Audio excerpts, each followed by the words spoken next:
ខ្ញុំនឹងមកលំអិតអំពីការចំណាយរបស់ខ្ញុំរយៈពេល2យប់3ថ្ងៃរបស់ខ្ញុំផ្ទាល់ខ្លួនហ្នឹងគឺខ្ញុំបានណូតទុកនៅក្នុងទូរស័ព្ទរបស់ខ្ញុំ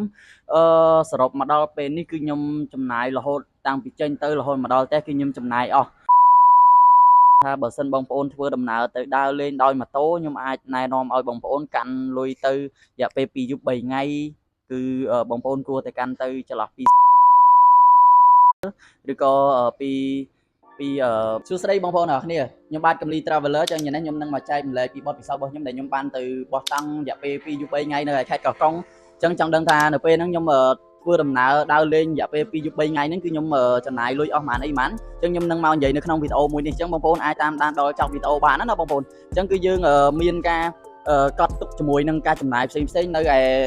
ពេលដែលខ្ញុំទៅដំណើរកំសាន្តអញ្ចឹងតិចទៀតខ្ញុំនឹងរាយរាប់ទៅឲ្យបងប្អូនអរគ្នាបានស្ដាប់ទាំងអស់គ្នាជាមួយនឹងម៉ូតូរបស់ខ្ញុំមួយនេះផងដែរហើយសម្រាប់កំលីកាហ្វេតែងតែនៅចិត្តខ្ញុំជានិច្ចពេលដែលខ្ញុំទៅដើរលេងផ្លូវឆ្ងាយក៏ខ្ញុំវិចខ្ចប់ទៅដែរបងប្អូនគឺយើងជួយធ្វើឲ្យយើងស្វាងនៅពេលដែលយើងបើកបរម៉ូតូអញ្ចឹងទៅអញ្ចឹងនេះខ្ញុំនឹងមកនិយាយរាយរាប់ពី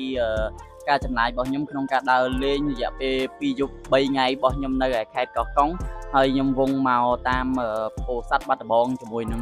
ឆ្លងកាត់នៅស្ពានដែលខ្ពស់ជាងគេនៅប្រទេសកម្ពុជាយើងអញ្ចឹងខ្ញុំនឹងមកលំអិតអំពីការចំណាយរបស់ខ្ញុំរយៈពេល2យប់3ថ្ងៃរបស់ខ្ញុំផ្ទាល់ខ្លួនហ្នឹងគឺខ្ញុំបានណូតទុកនៅក្នុងទូរស័ព្ទរបស់ខ្ញុំ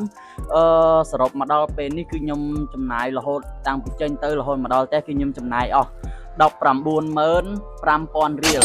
ស្ដាប់ឲ្យតន់ណាបងប្អូនគឺខ្ញុំចំណាយរយៈពេល2យប់3ថ្ងៃហ្នឹងគឺខ្ញុំចំណាយអស់195,000 រៀលរយៈពេល2យប់3ថ្ងៃហ្នឹងអញ្ចឹងមូលហេតុដោយសារតែចំណាយច្រើនដោយសារតែសាំងម៉ូតូជាចម្បងហ្មងបងប្អូនយើងត្រូវតែចាក់ឲ្យពេញរហូតហើយចាក់ម្ដងគឺខ្ញុំអាចថាចន្លោះពី10000ទៅ20000អញ្ចឹងចាំខ្ញុំ screenshot ជាមួយនឹងការចំណាយរបស់ខ្ញុំឲ្យបងប្អូនមើលមូលហេតុដែលអស់ច្រើនដោយសារតែម៉ូតូខ្ញុំវាប្រើប្រាស់សាំងគឺយើងស៊ីរៀងគួរសមដែរសម្រាប់ផ្លូវឆ្ងាយណាព្រោះដោយសារតែម៉ូតូខ្ញុំនេះគឺវាស៊ីរយៈចម្ងាយ100គីឡូវាស៊ី2លីត្របងប្អូន2លីត្រទៅ2លីត្រកន្លះតាមមូលតាមដៃរបស់យើងអញ្ចឹងទៅអ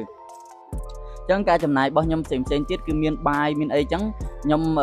តដល់ម៉ោងបាយបានខ្ញុំចំណាយញ៉ាំបាយអញ្ចឹងអាហ្នឹងគឺយើងចំណាយគោលទី1សាំងម៉ូតូទី2បាយព្រឹកថ្ងៃល្ងាចអីចឹងណាហើយទី3គឺការចំណាយ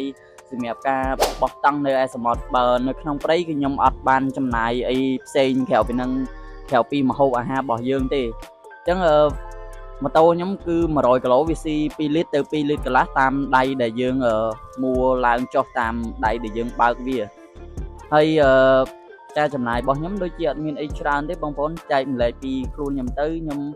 អាចនិយាយបានថាបើសិនបងប្អូនធ្វើដំណើរទៅដើរលេងដោយម៉ូតូខ្ញុំអាចណែនាំឲ្យបងប្អូនកាន់លុយទៅរយៈពេល2យប់3ថ្ងៃគឺបងប្អូនគួរតែកាន់ទៅចន្លោះពី30,000ទៅ40,000 រៀលឬក៏ពី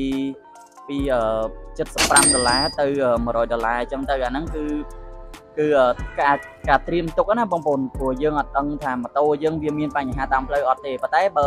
ជាក់ស្ដែងខ្លួនខ្ញុំផ្ទាល់ម៉ូតូខ្ញុំតាំងពីទិញយកមកជិះមកគឺអត់ដែលមានបញ្ហាអីបកជាបញ្ហានៅពេលដែលកំពុងតែធ្វើដំណើរដើរលេងផ្លូវឆ្ងាយឬក៏ទៅណាទៅណីអីទេតាំងពីទិញវាយកមកប្រើដំបូងរហូតមកដល់ឥឡូវនេះគឺវាអត់ដែលមានបញ្ហាធ្វើទុកអីមកដល់ខ្លួនខ្ញុំឲ្យពិបាកជាមួយវាណាបងប្អូនល្អតែបើសិនម៉ូតូបងប្អូនអរគ្នាមើលទៅបងប្អូនគិតថាអត់សូវជាតំណងទេគួរតែត្រៀមលុយទុកខ្លះក្នុងការដើរលេងកុំឲ្យវាមានជាបញ្ហាខ្វះមុខខ្វះក្រោយអញ្ចឹងព្រោះដោយសារទៅតាមតំបន់ខ្លះម្ហូបគឺថ្លៃហើយការបោះតង់អីគឺគេគិតលុយអញ្ចឹងដូចជានៅឆ្នេរសមុទ្រឆ្នេរនេសាទអញ្ចឹងគឺគេគិតលុយបើសម្រាប់គ្នាខ្ញុំទៅហ្នឹងគឺមានគ្នាច្រើនអញ្ចឹងគឺគេគិតក្នុងមួយតង់មិនមែនម្នាក់ណាបងប្អូនស្ដាប់ឲ្យទាន់គឺក្នុងមួយតង់គឺគេគិតតែ10000រៀលទេបងប្អូនអញ្ចឹងវារឿងធូរថ្លៃដែរក្នុងមួយយប់យើងបោះតង់នៅឆ្នេររបស់គេនៅឆ្នេរនេសាទហ្នឹងអញ្ចឹងបទពិសោធន៍របស់ខ្ញុំចែកម្លែកទៅបងប្អូនមានតែប៉ុណ្្នឹងតែគ្រាន់ថាសូមឲ្យបងប្អូនមកជួយគ្រប់គ្រងនៅកំលីកាហ្វេខ្ញុំផងគឺយើងមានតរិញផ្សេងទៀតជាច្រើនដែលហើយក៏ខ្ញុំមានទទួលដាក់នៅតាមកម្មវិធីផ្សេងជាភេសជ្ជៈទទួលភ្ញៀវនៅតាមកម្មវិធីផ្សេងផងដែរអាចមកជួយគ្រប់គ្រងនៅកំលីកាហ្វេបានគឺជាមុខរបររបស់ខ្ញុំផ្ទាល់ខ្លួនហ្មងអញ្ចឹងចាំជួបគ្នានៅវីដេអូក្រោយទៀតបាយ